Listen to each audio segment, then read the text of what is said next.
पर्दे अगर पुराने हो जाए तो उसमें कुछ नया कर सकते हैं, लेकिन इसे मुझे नहीं काटना है। ये देखिए मेरे पास ऑलरेडी यूज़ किया हुआ कपड़ा बचा हुआ था पर्दे का, तो इसे जॉइंट करके मैंने एक रेक्टेंगल पीस बनाया और उसी के साइज़ की एक प्लास्टिक बोरी और अस्तर का कपड़ा कट कर लिया है।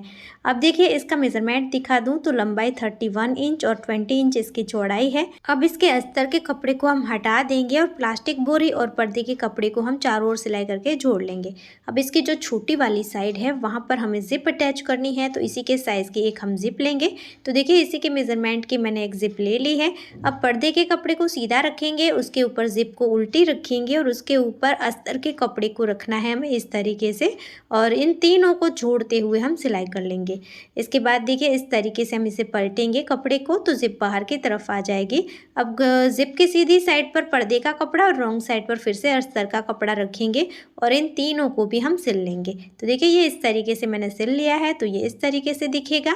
अब यहाँ पर देखिए हमें इस तरीके से अस्तर वाले कपड़े को प्लास्टिक वाले कपड़े के ऊपर चढ़ाना है, तो हमारे कपड़े बाहर की तरफ आ जाएंगे और प्लास्टिक अंदर की तरफ। अब जिप के पास से हम इसे ओपन कर देंगे। अब यहाँ पर देखिए हमें दोनों साइड पर टॉप स्टिच कर लेनी है ताकि तीनों कपड़े अच्छे से सेट हो जाए। अब इसका हम सेंटर निकालेंगे और सेंटर से नीचे 3 इंच पर और 3 इंच के दोनों साइड पर 2-2 इंच पर मार्क कर लेंगे और यहाँ पर हम स्ट्रैप अटैच करेंगे। तो इसके लिए मैंने रेडीमेड ही स्ट्रैप यूज़ करी है, आप कपड़े को फोल्ड करके भी यूज़ कर सकते हैं। अब देखिए जो प्लस वाले मार्किंग मैंने करे हैं उसी के ऊपर इस तरीके से हम अच्छे से मजबूती के साथ सिलाई करके इसे अटैच कर देंगे। इसके बाद देखिए मैंने 2 रनर लिए हैं और दोनों साइड से एक एक रनर ऐड करके इसे मैं उल्टा कर दूंगी। अब वैशु भी आ गई है, सुबह ही थी तो भागते भागते उसे नहाना था इसलिए आई थी वो। अब इस तरीके से यहाँ पर मैंने सेंटर भी निकाल लिए हैं, दोनों साइड जिप से रखकर सेंटर निकालने हैं और फिर जिप के साथ सेंटर को इस तरीके से मैच करना है। दोनों साइड पर इसी तरीके से करते हुए मैच करने के बाद हम यहाँ पर सिलाई कर लेंगे। अब यहाँ पर देखिए इसके कॉर्नर पर हम जो सिलाई वाली साइड है वहाँ से 5 इंच पर और जो फोल्डिंग वाली साइड है वहाँ पर 4.5 इंच पर मार्क करेंगे और यहाँ पर इस तरीके से एक बॉक्स बनाएंगे। अब इसे कट करना है, कटे हुए हिस्से का इस्तेमाल करके बाकी के कॉर्नर भी कट कर लेंगे।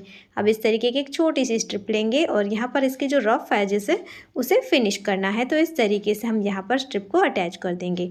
इसी तरीके से इसके जो दूसरी साइड है सामने वाली वहाँ पर भी हम स्ट्रिप को अटैच कर लेंगे।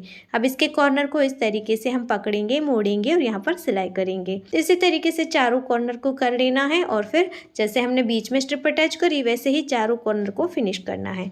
अब रनर के पास से हम इसे सीधा करेंगे तो बढ़िया सा टिफिन बैग रेडी हो चुका है सिर्फ 10 रुपए के रनर और जिप के खर्चे में। क्या आपको ये बैग पसंद आया? कॉमेंट में यस या नो ज़रूर लिखना और पसंद आया है तो वीडियो को लाइक करना बिल्कुल मत भूलना।